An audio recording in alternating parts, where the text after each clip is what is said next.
Hello. Today I'm doing a little thing about zero waste and also how to make your own fertiliser.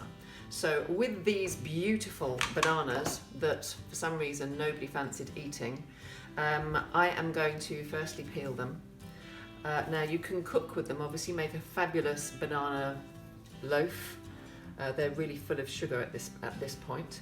And you could freeze them. I'm going to freeze them and then I'll use them as a fruit smoothie. They'll be great for a fruit smoothie base, or you can make vegan ice cream using frozen bananas and frozen other fruit to make what's called an ice cream. However, once you've put those in the freezer, you're left with these beauties. These are, or will be, great fertiliser. So you can put them directly into just a jar of water like this. Okay, make sure they're submerged. Pop the lid on. Leave for 48 hours and then you can water your plants with it. It's got great fertilising properties. Another thing you can do is, when you've peeled them, you can, when you're growing your seedlings, you can place these flat in the soil and then put some soil over the top and then put your seedlings, and this will help nourish the soil underneath your seedlings. You can chop these up, chop, chop, chop, chop, in nice small little bits, like that. And they can just be interspersed into your compost heap. They'll rot down naturally over time.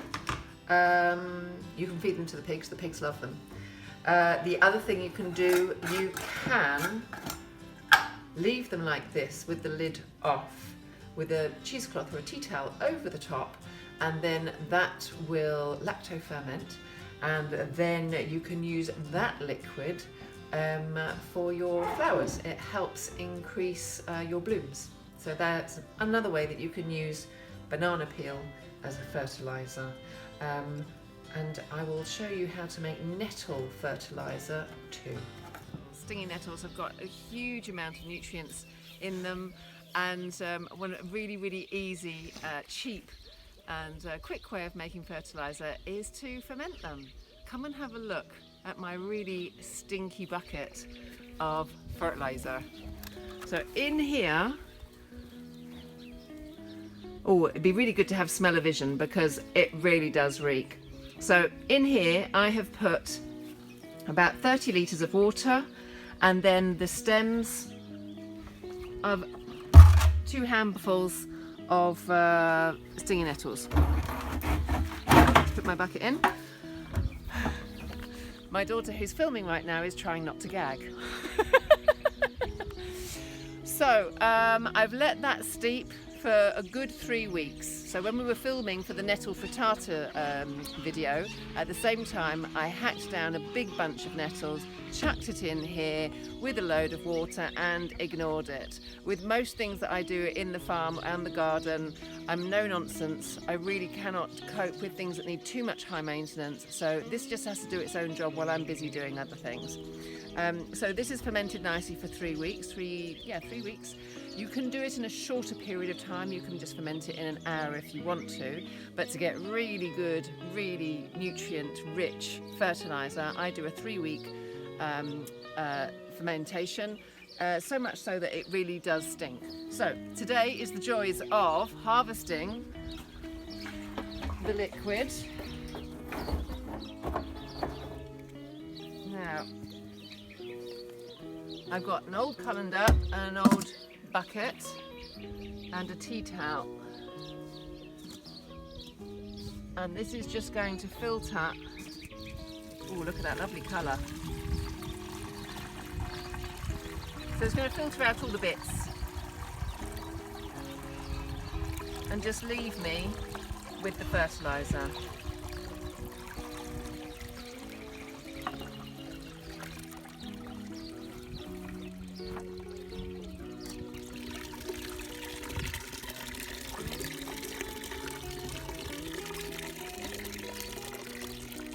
And from there,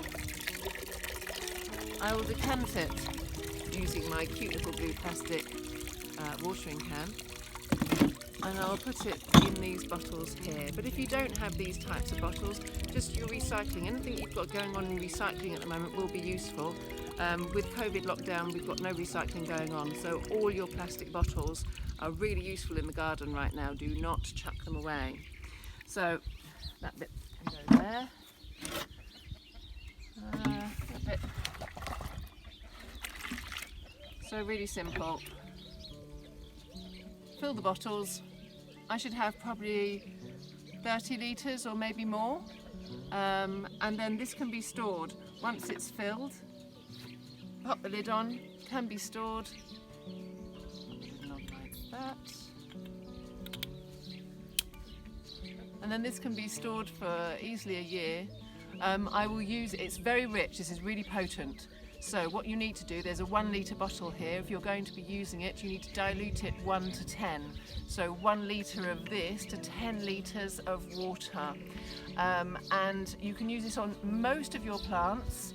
The only thing that really doesn't like it is tomatoes. This is very iron rich, and nettles, tomatoes don't really like high quantities of iron.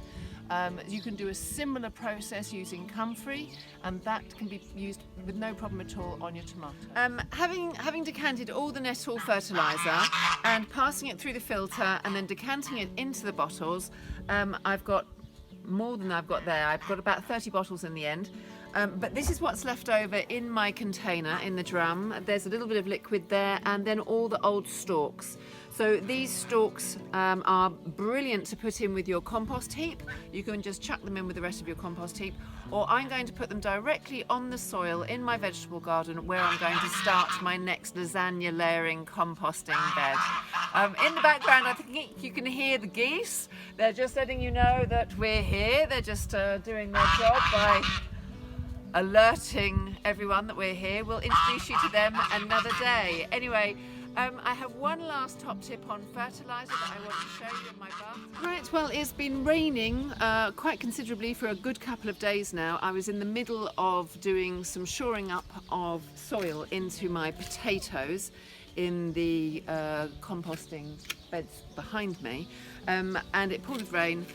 And I abandoned what I was doing, and it rained overnight. And what's happened is all this rain has collected in my wheelbarrow with my manure.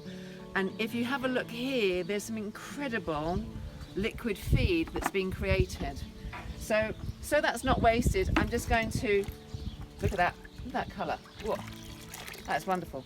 So I'm going to harvest all this water, put it through a filter like I did with the nettles, with a tea towel over a colander, and then I will bottle this liquid, and this will be fantastic for your tomatoes later on when they are producing their flowers. So if you do by any chance have any horse manure, or a friend that might have some, that might give you some, which would be nice, just chuck some in a bucket with a load of rainwater next time it rains, and then let the moisture just be absorbed through the manure, giving you this nice liquid feed. I really hope you've enjoyed this video today of all the top tips on how to create some fertiliser at home using a zero waste approach, using your banana peel, using your nettles, or perhaps making a liquid feed from some horse manure. If you've got any topics of how to create fertiliser yourself you'd like to share with other people, please pop them in the comments below. Give us a little like if you like this video, and we'll be doing some more videos this week in the bathtub garden, also in the caravan, which you've yet to see, which I will show you. Very exciting. And then as the weather gets warmer, then we'll be starting to plant out into the vegetable garden. Okay, have a good week. Take care. Bye-bye.